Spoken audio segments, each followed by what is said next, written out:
एक जंगल में बाबा भारती नाम का एक महात्मा अपने एक छोटे से आश्रम को बनाकर रह रहे थे। उनके मन में सेवा की भावना बहुत कूट-कूट कर भरी थी।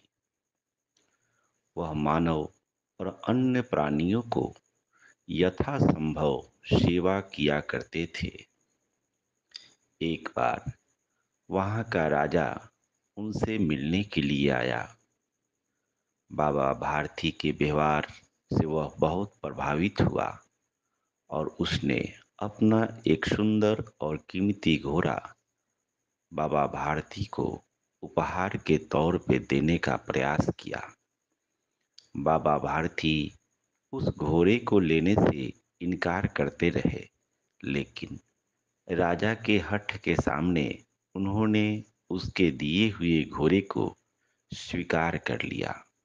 राजा आग्रह करते हुए बोले कि मैं जानता हूँ कि आपको इस घोड़े से कोई लगाव नहीं है, लेकिन घोड़ा मैं इसलिए दे रहा हूँ ताकि आप ज़्यादा से ज़्यादा लोगों की सेवा कर सकें। आपको कहीं भी आने जाने में इससे सुविधा मिलेगी। इस तरह बाबा भारती नहीं चाहते हुए भी राजा के दिए हुए घोड़े को स्वीकार कर लिए।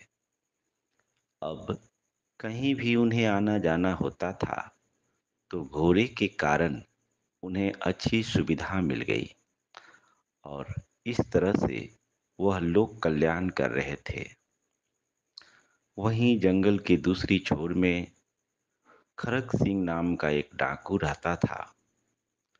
खरक सिंह को जब यह पता चला कि बाबा भारती के पास बहुत ही सुंदर घोड़ा है, बहुत ही कामयाब है, तो उसके मन में उस घोड़े को चुराने की भाव जागी। वह सोच में पड़ गया कि उस घोड़े को हमें किसी तरह से बाबा भारती से ले लेना है। वह सोच में पड़ा कि किस तरह से उनसे घोड़ा छीना जाए। आश्रम में वह जानता था कि आश्रम में हर समय कोई न कोई रहता है, अतः आश्रम से घोड़ा छीनना, चुराना संभव नहीं है। तो उसने एक युक्ति बनाई और उस युक्ति के अनुसार वह बाबा भारती के घोड़ा को चुराने का प्रयास किया। एक दिन जब बाबा भारती अपने घोड़े पर सवार होकर कहीं जा रहे थे, तभी मार्ग में एक कराहता हुआ व्यक्ति मिला जो दर्द से तड़प रहा था, छटपटा रहा था। बाबा भारती वहां रुक गए। उन्होंने पूछा कि भाई, तुम्हें क्या तकलीफ है? तुम क्यों रो रहे हो? उस व्यक्ति ने रोते और कराहते हुए बोला कि मेरे पेट में बहुत दर्द है और दर्द के कारण मैं जा नहीं पा रहा हूँ। मुझे बाहर वैद्य के पास जाना है। कृपया कर आप मेरी मदद करें। बाबा भारती अपने घोड़े से उतर गए और उस व्यक्ति को घोड़े पर बिठा दिया। आदमी आगे, बाबा भारती उसको पकड़कर पीछे बैठ गए और उन्होंने घोड़ा को आगे बढ़ाया। कुछ ही देर दूर बढ़ने पर वह व्यक्ति बाबा भारती के हाथों से घोड़े के लगाम को ले लिया और लेते ही चाबुक मारा घोड़े को। घोड़े बड़े बड़े तेजी से आगे बढ़ा और उसने बाबा भारती को धक्का मार दिया।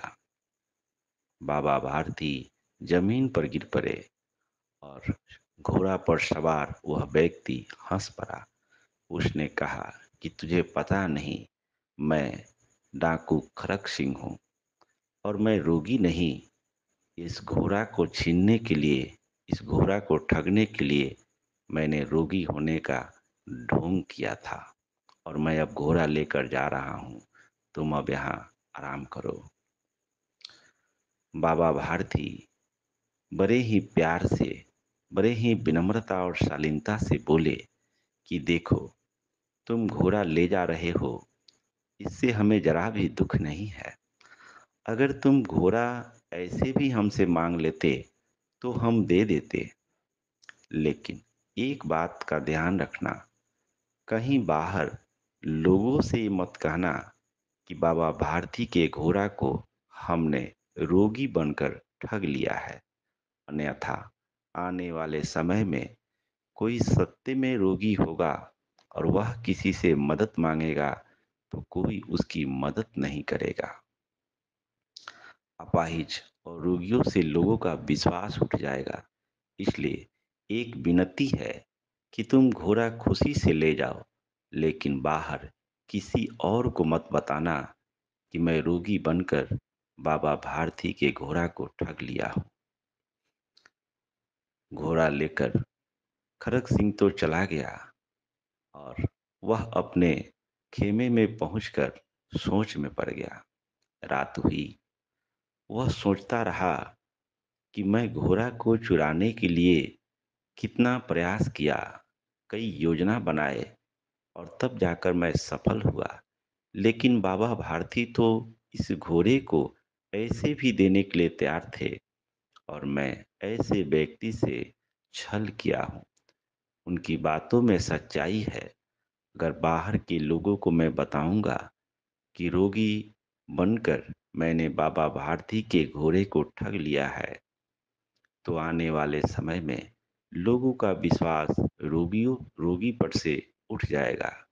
कोई किसी को मदद नहीं करेगा। बाबा भारती के विचार से वह इतना प्रभावित हो गया कि पूरी रात वह सो नहीं पाया। बाबा भारती के विचार ही उसके कानों में गूंजते रहे। सुबह होते होते उसका हृदय परिवर्तित हो गया। वह घोड़े को लेकर बाबा भारती के आश्रम में पहुंच गया और उनके पैरों पे गिर पड़ा और उसने कहा कि मैं आज तक आप जैसा दयालु व्यक्ति देखे नहीं। मैं पूरी रात सो न सका। मैंने इस घोड़े को चुराने के लिए कितना प्रयास किया था। आपके धक्के मारकर हमने आपको गिरा भी दिया, आपको चोट लगी, लेकिन फिर भी आप मानव के कल्याण के लिए सोच रहे हैं। आने वाले भविष्य में कोई व्यक्ति ऐसा न करे कि वह रोगियों पर से विश्वास उठा सके। इसलिए आपने हमें ये कहा कि भले तुम घोड़े ले जाओ, लेकिन किसी और को मत बताना कि रोगी बनकर बाबा भारती के घोड़े को हमने ठगा है। यह बात मुझे इतनी प्रभावित की कि मैं अपने आप को रोक न सका। कृपया कर आप मुझे क्षमा करें और इस घोड़े को स्वीकार करें और मुझे भी अपना शिष्य बना लें। अब तक हमने जो भी बुरे कृत्य किए उसे हम आज से ही छोड़ने के लिए तैयार हैं। बाबा भारती उसे अपने पास बुलाकर उसे अपना शिष्य बना लिए। मित्रों, सत्य तो सत्य ही होता है।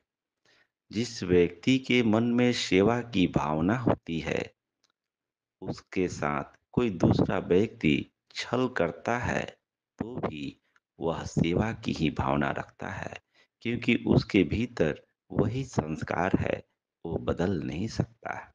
जिस तरह से गुलाब के फूल के पास कोई आए, चाहे वह किसी भी प्रकृति का व्यक्ति हो, गुलाब तो उसे सुगंध ही देगी।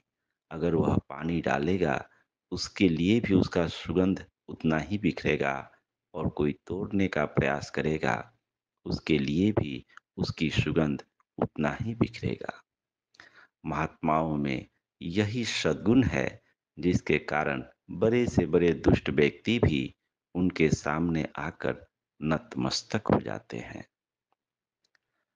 आप सबका मंगल हो, सबका कल्याण हो, सबका भला हो, चहु ओर सुख हो, चहु ओर शांति हो।